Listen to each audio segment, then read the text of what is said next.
Today, we're going to review our 26-hour adventure on Amtrak's Silver Star between Fort Lauderdale and Washington, D.C. Something new on the channel, so get ready. Lots of fun information to come. Today on See More Seas.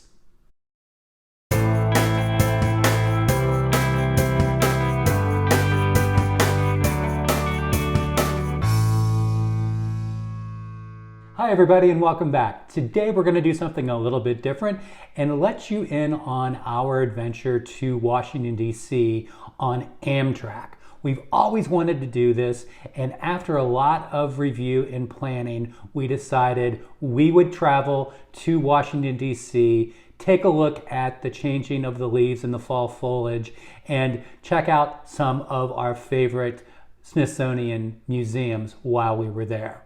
If you're new here, I'm Doug with See More Seas. This is normally a cruise tips and planning channel, but we're throwing a little twist in for today and giving you some travel adventure advice as well. If you do find this video helpful in any way, please, as always, give it that thumbs up and consider subscribing. I'm attempting to reach my 1,000 subscriber mark by the end of the year, and it would mean the world to me if you would become part of our group. Thanks so much, and let's get started. As we were taking a look at planning for this trip on Amtrak, we looked at a lot of different options. The one we chose was a one-way between Fort Lauderdale and Washington, D.C. We could have chosen a closer station from where we lived, but we were going to fly back from D.C. to Fort Lauderdale, so we chose the Amtrak station that was closest to the airport. We also wanted to stay in one of the sleeper cars, so we reviewed the roomette and the bedroom, and the cost of the roomette was so much lower that is what we chose.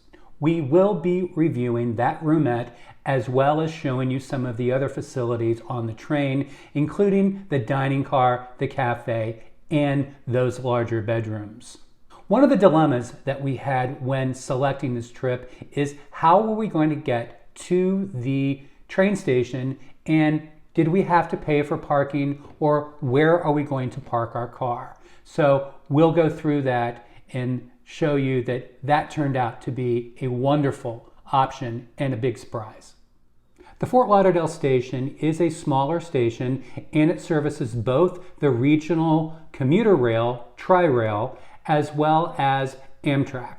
It's about 10 minutes away from the Fort Lauderdale airport, so it was a perfect location for our itinerary.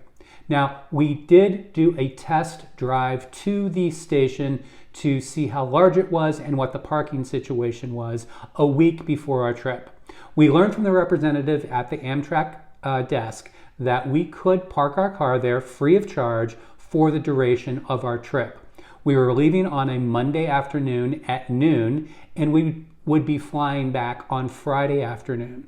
So the plan was to park our car there for free, and then once we got back to Fort Lauderdale, just grab an Uber and go back and retrieve our vehicle, which absolutely worked perfectly. So we were a little concerned at first, but after making that first test trip, we were much more reassured.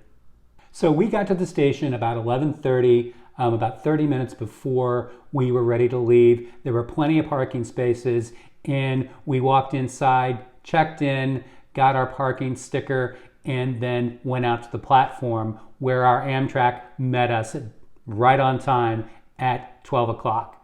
Also, as the train pulled up, the car attendant for the sleeper car that we were going to be staying in came out, announced us by name, and escorted us to our roomette in a Viewliner I car.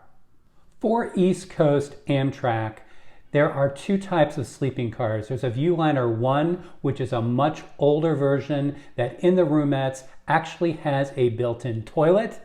And then there's the Viewliner II car, which is a much newer car that has updated bathrooms and showers at the back of the car for everyone to share, as well as more air vents and electrical outlets. So they are much newer. We were supposed to be in a Viewliner II newer car based on everything that we had read online, but all of the information online stating that the odd numbered cars are the Viewliner ones and the even number cars are the newer updated cars is reversed. We were told that the even number car that we were on was the older Viewliner 1 with the built-in toilet. They're very, very similar, as you'll see here, but we enjoyed our stay no matter what. Both cars were absolutely great. Hey guys, we are on our way to Washington, D.C. on Amtrak. We are in a Viewliner 1 car, and right above me is where I'm going to be sleeping tonight. So we get the beautiful scenery of industrial South Florida. Hopefully soon we will be out of the more populated areas off of I-95, and we'll get to see some more scenery. So we'll check back then. From that clip, you can see that it's a kind of a tight space. We both had a carry-on luggage piece as well as a backpack, and up above in the area of the upper bunk, there is an indented cubby where it does fit 2 full-size carry-ons. You can also put your backpacks underneath your seat, just like in a plane. So we actually had quite a comfortable, roomy area, if you think about it. Now, right next to me in that seat was a sink that actually pulled down out of the wall, which ended up being extremely useful. One of the major concerns that we had as part of our planning and preparation for this Amtrak trip was that we reviewed the dining options available to those guests that are in roomettes or bedrooms or in any sleeper car accommodations. You do have access to the dining car where you can have breakfast, lunch, and dinner. 1 alcoholic beverage is included with dinner, or you can choose to have those meals in your room. Your car attendant will take your order and will have it available at the time you wish to dine in the dining car, or will bring it to you in your room or bedroom.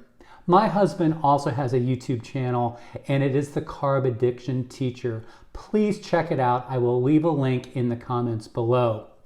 What we wanted to make sure that we did on this particular trip was prepare for the likelihood that the meals on board were not going to meet our nutritional requirements. Many of these were highly processed, contain a lot of highly processed seed oils, which can be highly detrimental to your health, as well as they would be microwaved in plastic, which would also be detrimental to your health. So please take a look at his channel and learn all about that. So in this next clip, however, we're going to show you how we prepared for that, and we packed our own food in one of our carry-ons. So check this out. And so what are we going to eat? So what we did is we bought these bags to keep things cold, and we're going to be using, of course, It's in the refrigerator. the freezy thing. Up top. All right, we're going to use the freezy things to keep things cold. I'll edit this. Is that all we're using? Mm-hmm. Okay. And then we're going to be taking pre-cooked bacon that I made yesterday. We're going to be taking hard-boiled eggs. We cooked on our Traeger grill. What was it called? Skirt steak. Skirt steak, medium rare and rare. Pre-cooked, cooled down, then put in a bag. I got some avocados, some pepperonis. We've got Parmesan, provolone, Asiago, Fontana cheese, dry roasted macadamia nuts, and prosciutto. Prosciutto. Is that it? Yes. And that's it. So we're going to put them all in this bag, in the freezies. Look this way. And we're going to put them in here with our water bottles and everything. We're taking this on the train because the meals that they serve on the train are Frankenfood crap. And microwaved. And microwaved and in plastic. So we're going to have a feast. We're going to have basically 2.5, 3 meals here. before we get to Washington, D.C. So wasn't that really cool? So what we did actually is put that carry-on underneath my seat, and then when it was time for breakfast, lunch, or dinner, all we did was pull those items out and selected what we wanted, and we brought a portable picnic kit with us, and we had an absolutely fantastic dinner. Now, we did try their meals, and as we suspected, they were not very good at all. So we ended up having our skirt steak, we had the cheese, the prosciutto, the hard-boiled eggs and bacon for breakfast. It was absolutely wonderful, and we ate better than probably anybody else on the train.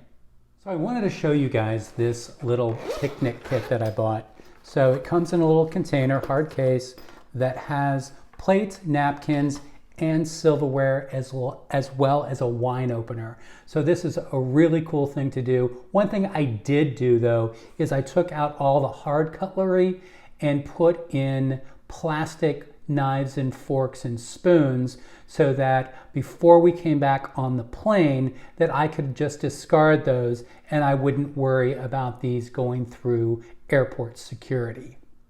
So I will tell you that the scenery did improve once we got out of coastal Florida and going through I-95 corridor with all of the industrial areas, lumber yards, and auto body shops. So once we got into Central Florida and we made our way over to Tampa, that was one of our first fresh air breaks. And so you're able to get off the train for, I would say, anywhere between 15, 20 to 30 minutes at most. But your car attendant, if you're in a sleeper, will absolutely tell you when and what door to get off on, and will be out there on the platform to make sure that you get on the train on time. We had a few of these fresh air breaks, which they also call smoke breaks, in a few different areas. Tampa was one, Raleigh, North Carolina was another the next morning, and then I believe Arlington, Virginia was one just before DC. But in any case, they're really nice opportunity to get out, stretch your legs. You can walk up and down the different cars when you're in a sleeper. You can go to the dining car and use that as a sightseeing area, a little bit bigger area to walk around. There's other people in there if you want to socialize, but lots of options to stretch your legs, and we did get out whenever it was available. So when you're ready for bed, your car attendant will come up and ask you what time you'd like Turndown service, and we told him about 10 o'clock. We did go to the dining car about that time. We came back and it was not made up, but he did tell us what roomette he was in. We simply went, knocked on the door and said, "We're ready," and he hopped up and he was ready to do it. And within just 5 or 10 minutes, he had it all prepared. The lower bunk was done, the upper bunk was brought down, and all of the bedding was in place, ready for a rough night's sleep. The beds were not that comfortable. We had plenty of room. We had all these little cubbies and storage areas for our phones. I will recommend, if you are in a Viewliner I, that you do take a charging brick for you so that you can plug your phone in overnight, because there are no US electrical outlets on the top bunk in a Viewliner I. There is on a Viewliner II. But we had a pretty good night's sleep. It was very bumpy, it was very jerky. I opened up my curtains a couple times. You can see that it was pretty dark out, not much light protruded through the curtains. So we did our best. We were a little tired in the morning. Even our car attendant asked how I slept when I was sitting in the dining car having my coffee, which, by the way, is done every morning at 5 a.m. in your sleeper car at the end of the car by your car attendant. The gentleman in the dining car asked me if I wanted breakfast. I declined, but he did fill up my coffee for me, and I sat there while John slept in a little bit longer and got prepared for our incredible breakfast that we brought with us. Hey everyone, before I forget, let's show some great video of us walking through the different cars and exploring the train for the first time. You'll see the dining car coming from the cafe car, which is available to all passengers, coach, business class, as well as sleeper. We move then into the dining car, which is specifically designated for the sleeper cars, and it also doubles as the observation car if you do not want to have dinner. Remember, the dinner service has been downgraded quite a bit, and so there is no longer white tablecloth linen service for dining, and you can have that in your room or in the dining car. So this doubles as the observation lounge in the Viewliners on the East Coast. On the West Coast and Midwest, you do have the Superliners that are double-decker cars, and they do have a separate observation car. Now then, after that, let's take a look at some of the amazing bedroom options that were a little bit out of our budget, as well as the accessible bedroom. You can see that these are quite large and they have some nice amenities. Also, the bathrooms in the Viewliner II cars are quite nice, and though they would go in and out of service throughout our trip, the car attendants took wonderful care of these and made sure that they were as operational as they possibly could be throughout the entire adventure. So going between cars is actually quite easy. You walk up in between cars, you press the button, there is a area there where you can look out the windows, and then you simply press that or below you and you can go through. Your ice and your coffee is right there onto your right, and then as you walk up into our area, you'll see that our roomette was right there on our left. Lots of fun. Here is the handicapped bedroom. It has an upper bunk, lower bunk, sink, toilet, and it's absolutely huge. I think they've done a wonderful job with this space. As we're moving through the Carolinas, we pass lots of different cotton fields, which was really surprising to us. We weren't expecting that. And then we had lots of different opportunities to cross rivers and highways. And here you can see that the fall foliage is definitely in full display. As we get into more of the Virginia area, it becomes a little bit more populated, and we start slowing down because we're very close to side streets, as well as a lot of the colonial homes that you'll see along the way. This was really a beautiful area. And then as we get closer to DC, you can see the metro tracks there on the other side, which is the regional rail, and we're getting very, very close to pulling into actually Washington, DC. As we reached Washington, D.C. Union Station, it's an absolutely fantastic, beautiful structure. They've done a lot of remodeling over the last few years, and we really enjoyed arriving there and found it very, very easy to maneuver and find our location to meet our Uber. Our 26-hour adventure on Amtrak was absolutely great. We really enjoyed ourselves. This is something very new to us, and we're so glad that we tried it. I highly recommend it. The reason we chose DC is that we do really enjoy going there. We stayed in the Adams Morgan area in an Airbnb, which is very close to the Smithsonian National Zoo. So as you can see here, we entered the zoo on absolutely a beautiful day, and we were able to catch a lot of the animals and the fall foliage. So take a look. We entered into the children's area first, where we saw some alpacas that were really cute.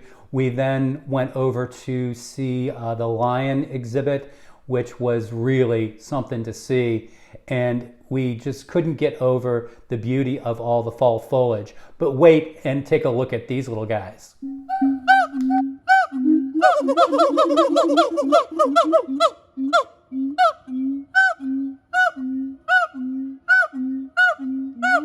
They were so loud, but you just could not stop watching them. They were very, very fun. Then the orangutans came out and started walking above us, which was very, very cool.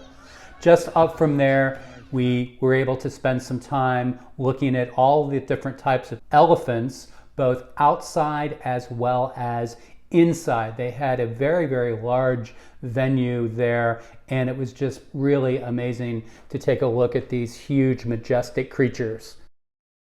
The fall foliage was again in full display, and we also caught a glimpse of a very shy panda. We stayed in DC for a full 2.5 days before flying back and went to a lot of the Smithsonian museums along the mall. So many people don't know that this is part of the National Park District, and all of these venues are free of charge. There are a few, though, that you do have to get a free ticket time slot prior to arriving. Those are the National Zoo, the Holocaust Museum, and the Air and Space. American history, natural history, and botanical gardens do not require tickets ahead of time, and again, all of these are free of charge. So we packed a lot into a couple days, as you can see. We had a great time in DC, as we always do. We've been there many times, and this time chose to do the Smithsonian museums rather than the Washington Monument and all of the memorials. So we've already done those and really, really enjoyed it. In fact, we did it all in a day last time we were there. So I hope you had a great time today. I hope you found this enjoyable and helpful. If so, please do give it that thumbs up and consider subscribing. I am trying to grow my channel. It's free to you, but it means the world to me. So thanks so much, and as always, I'll see you again soon.